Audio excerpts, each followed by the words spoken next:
What is happening, guys? It is Anime Casuals here. Lucky, Michael. Johnny. and we make up Anime Casuals. That threw me off just a little bit, but we're going to keep going with this. So this is our casual analysis of My Next Life as a Villainess. All roads lead to doom. So, yeah, we're just going to go into some basic plot points, talk about the characters, and then talk about some of our favorite aspects of the show. And we'll go ahead and start it off with you, Michael, with the plot. That's me. I'm Yeah. Michael. Okay, so I'm going to give you a real rough rundown of the first episode. That way you can kind of know if it speaks to you a little bit. We start off with our main character, Katarina Klaus.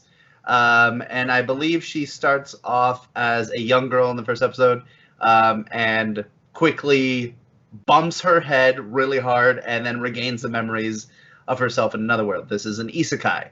And what she remembers is that she was basically a student at a time. She was really involved with a friend, and they both love to play an otome game, which is a dating simulator game called Fortune Lover. And quickly she connects the dots that she is now thrown into the world of Fortune Lover. And unlike other isekai, she is now the main character, the Villainess. So she is the villain of the whole game, the big B herself, the bully.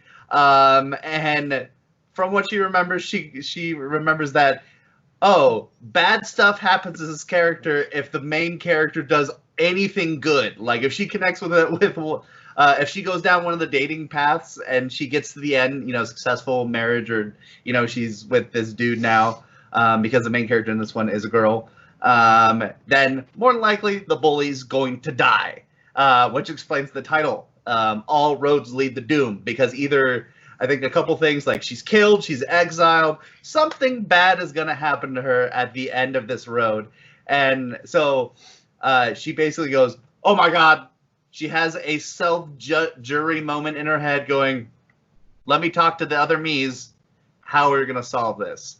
And hilarity ensues. And it is very not normal to the typical isekai, and it's really, really fun. So that's basically the quick plot of the first episode.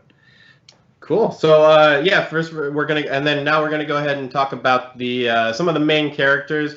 There's not a whole lot of main characters, which makes it kind of easy to keep track of the characters that there are, and there are some side characters of note. But yeah, we'll just go through some of the main characters. So I'll be going through the girls first. So we have Katarina Kleist. She was a just like Michael said, she was a girl from another world who bumped her head when she was in the world that she's in now, and now she's regained all her memories and is trying to avoid basic doom and destruction by trying to not piss anybody off. Is basically a good way to put it. And then we have let's see, we got, who's the next one I want to go into? Maybe like Mary Hunt is one of the other girls that she meets. She's actually becomes the fiance of Alan Stewart, who we'll figure out from Johnny in just a little bit. And you figure out pretty quick she's pretty crazy, really crazy about about Katarina. Let's see here. Then we have Sophia Ascart, who is shunned for a good amount of her life because of her white hair and her red eyes. And Katarina is one of the first girls that kind of lets her know that she's beautiful. You'll find out that's how a lot of these characters are intertwined with Katarina. She kind of affirms their what they like, just like with Mary. She kind of likes to garden as well as Katarina does. So yeah, and that's probably a good point too. Is Katarina is a gardener in this because she is a I was about to say earthbender. That's not the right word for it, but she does have earth. It's not completely wrong. Yeah, I know. She does have earth magic, so she's trying to become more in tune with it through gardening. She literally bends earth. And that's right. Yeah, right. But yeah, so like I said, we have Sophia Ascart, who plays a much bigger role that we find out towards the end. And then let's go into actually, before I get into the main character, supposedly, of the game, we have Anne Shelley, who is the maid, who is one of the side characters, but actually plays a pretty cool role in this, especially towards the end. She gets her own story. regarding her father and everything. And and finally we have Maria Campbell, who is the main character of the Fortune Lover video game, and who is the main heroine of the video game, who Katarina in her last life played as. And she's trying to befriend her as well. And also, she is the owner of one of the only owners that I know of Light Magic, and that becomes pretty pivotal towards the end of the series. And I think that is all of them. Oh, I guess quick mention of Alchan, who is Katarina's best friend in her past life, who plays a pretty pivotal role in terms of her anchoring point to that past life. So those are the main characters. In terms of women, Johnny, go ahead and talk about the dudes. Yeah, our male cast consists of 1, 2, 3, 4, 5 people. Admittedly, I don't remember the 5th guy, but we'll get to him later. One is Alan. He's kind of the he's related to Jordo. Alan is kind of the, how would I describe him? Not really the bad boy, but kind of like, he seems like the quiet, hard type, so hard boy. And he's related to Jordo, who I'll get to next. But Alan has this funny competitive streak with Katarina that begins, and that's fun to watch. Giordo is, well, he's supposed to marry Katarina, though I don't know if she's going to let him do it that easily. He is I guess he's just the prince of the kingdom, if I remember right, and he's just the perfect gentleman. He's a really good guy. He's constantly doing the right thing for everybody in the group, especially Catalina. Next up is Keith, who is Catalina's adoptive brother. He's got some cool magic stuff, and he's super shy, and he's actually really worried about, losing his stuff about that. And he is, very infatuated with Catalina because, she helps him immensely with his, confidence and being, okay with himself. Then there's Nicole. He is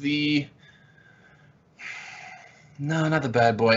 He's just very popular. All the girls like him. They're trying to go at him, and so he's pretty successful in his life, even though he's trying to go for the one chick that is now very unavailable. The last dude, I don't remember his name. What? Red hair. His name that we first hear about is I can't say it with a straight face.